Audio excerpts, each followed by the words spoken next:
Welcome back to another episode of Choices. I'm here with Carl. And today, like we had mentioned in the last podcast, we are going to explore a fascinating concept called sarcoma. Sartoma.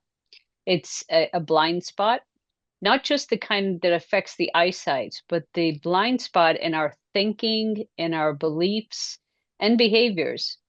What we are not seeing and how might our lives change if we become aware of what's hidden in plain sight. And I'm going to turn it over to Carl because he's the one that has known this. I literally, full disclosure, I had to look it up to understand what it meant, but it makes perfect sense to me now I've had many blind spots over the years, but I'm going to turn it over to Carl. Cool. Thanks, Concepta.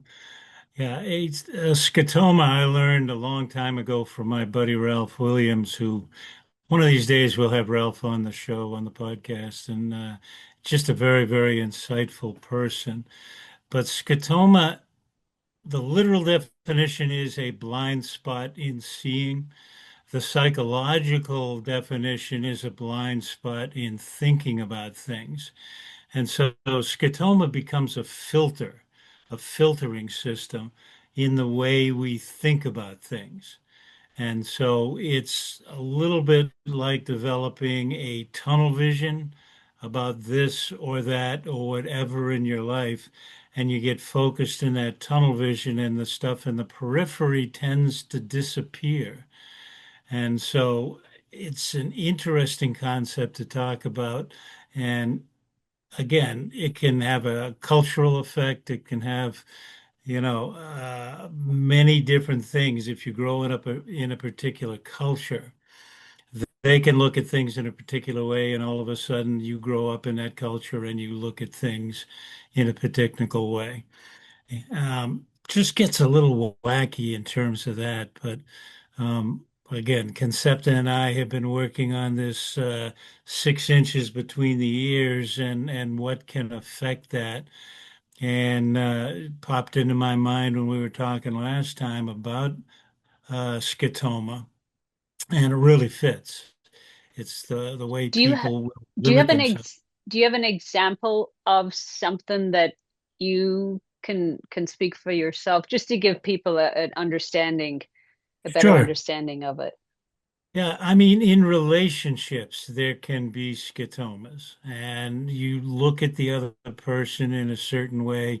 You have a set of expectations that fit that scotoma, and all of a sudden, if it doesn't go in that direction, you have to decide how you're going to move forward with that.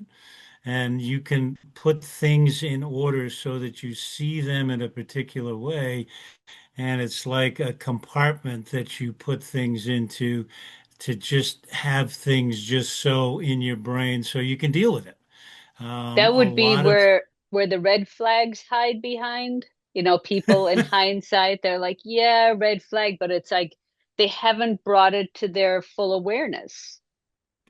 right, right. I mean, it's one of those things that when you live with it, you think about it, you figure it out, you can move past it. But it's always going to be there. We've talked about habits and how habits never disappear. A lot of our thought process never disappears. If we are enamored with an individual and for some reason it just doesn't work out the way we expect it to, we can always have that bit of tug at the heart for the rest of our lives. And it's just never going to go away in a mental scenario. Possibly if we worked on it, we could cut it off. Isn't We it? could make it. Yeah, So sorry, because I'm thinking, I'm there's a part of me that absolutely agrees with what you're saying, but it's this whole thing that we talk about choices. How do we incorporate the choice to continue seeing the blind spot or continue not seeing the blind spot? Because once it becomes no longer a blind spot, right? You can no longer say, well, it's a blind spot, and then you have a choice how you look at it, right? Unless you want to hold And- on to it. yeah. I mean, so the the question is, in some ways, to me, just mentally, a blind spot has a somewhat negative connotation because it's not allowing you to see the whole picture. It's always going to be limiting in some way. So to get it to open up so that you can see all possibilities, bottom line is the challenge about a scotoma of any kind is just to open the mind. Again, I've said it almost every time we've gotten together. The mind is like a parachute. It works best if it's It's open. open. To try and get the mind open to all of these possibilities means a lot of brain power has to be dedicated to it. Stuff like this does not just happen. And so it's about giving it the right mental awareness so it comes to the forefront, examining it, putting it up against other situations and saying, okay, now I can see it the way I need to, and I can live with it, I can deal with it, I'm fine with it, whatever. Yeah, it reminds me of like one of the things I would say to someone is play the whole movie. Because a lot of times, in a sense, it's almost like it's a sneak preview or the commercial that you're choosing to see. Why would someone not want to see the full picture? Why, especially when you're now aware of it, why would somebody, they don't want to give up the fantasy Well, or, and yeah, it's absolutely the belief that possibly somewhere down the road it's going to be like it once was, hmm, that it could get to that place instead of having to mentally make the adjustment to saying, okay, this is what it is, this is the way it's going to be for the rest of time, and I've got to deal with it in this fashion, and so I can't let it drag me down like an anchor. I've got to open up to the possibilities that this is my life today. so as you sit here right now, are you aware of any scotomas that you have in your pocket or in your Yeah, knapsack? absolutely, and they deal with, some old relationships and things that were, like off the chart exciting, believing direction could go in a particular way and it doesn't go that way, and now you've got to deal with it. And so you've got to mentally come to overcome the frustration that it can't be the way you want it to be, and so you're just going to live with it. And the positive spin on that is turning it to a positive existence rather than a negative side of that. Hmm.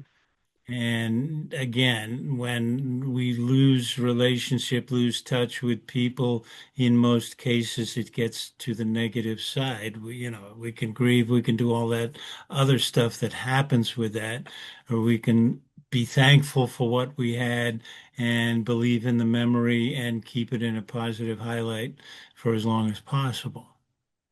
It would seem painful for me to hold on. I'm much more apt to like turn on the light and all those blind spots. That would be a choice I would make because I think it would be very painful to hold on to the what ifs.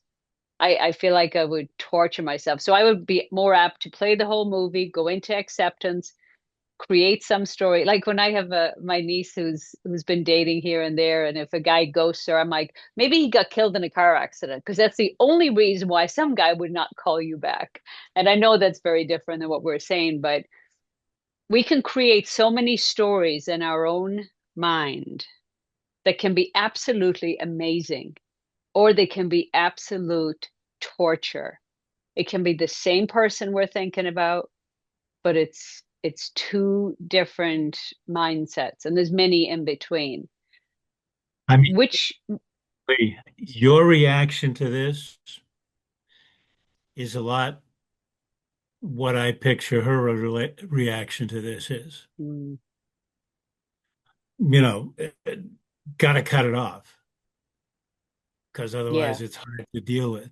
Again, we'll go back to the men are from Mars, women are from Venus. Women have much more empathy, and if they deal with things in a particular way, it's going to tug and tug and tug, and so they may have to cut it off.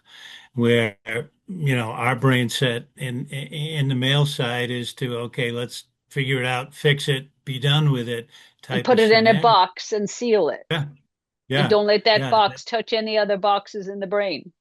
yeah, and so I can totally understand that from that Mm, standpoint. And it's one of those scenarios. Personally, even understanding that the relationship today is totally different, would want more interaction just to satisfy my brain. mm. But I don't ever think about what her reaction is to that. And so, And you may not that's want, my fault. yeah, Yeah. and you may not want to know. It's one of the reasons why I so appreciate what we have. I can get the male perspective from you, whether or not it's every male, and then you certainly can take some of what I say. How can we Yeah. tell the difference between what's actually true and what our mind is filtering out? So yeah, that becomes the challenge. And bottom line, I think it's all about information. Mm, If we are looking at things through our filter, our Scotoma filter, then we're taking it in only one way. So we're only going to see a particular piece of it. right. If we can wipe away the Scotoma filter and look at the broad stroke, we might in fact understand it totally different. The more information we have, the better our decisions, the better our choices are going to be. But if we're filtering using the Scotoma effect, then obviously we're not going to see everything that's the possibility. Hmm. It is such an interesting way of looking at a situation. It's pretty Hmm. crazy. I mean, we're 4 episodes into this, and we've explored quite a bit so far, but not a lot. We're scratching the surface here, getting into the brain and the brain function more and more. I mean, we haven't covered the connection between food and brain, or a whole bunch of that other stuff that can certainly help us go in, the directions that we want to go. And it's clearer and clearer the more research I do into this direct relationship between, you know, cholesterol and food and dementia and Alzheimer's. And it's getting Hmm. scarier and scarier to me that there is that solid a connection and people are not reacting to it. Yeah, a lot of them are listening to their doctors, and a lot of doctors don't have much information on nutrition. But I want to get back to something. So, what role does Yeah. the what role does curiosity play in helping us see what's missing in a sense of, because a lot of people are not even aware they have blind spots.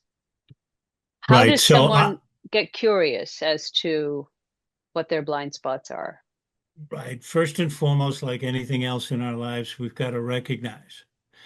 And then curiosity will bring information to help support if that's the way you want it to go, to help not support, to give you the other side of the aisle type of deal. But you've got to keep both eyes open. You've got to look at everything and then have the ability of common sense to weigh both things, to Mm, really not get invested in your own point of view. That's in essence a scotoma, your point mm, of view. And so when you get invested in that, it's hard to look at both sides and make a well-informed decision, which ultimately I think is where we want to be with our brains, to have the open mind so we can just look at all the data and say, well, this makes sense to me.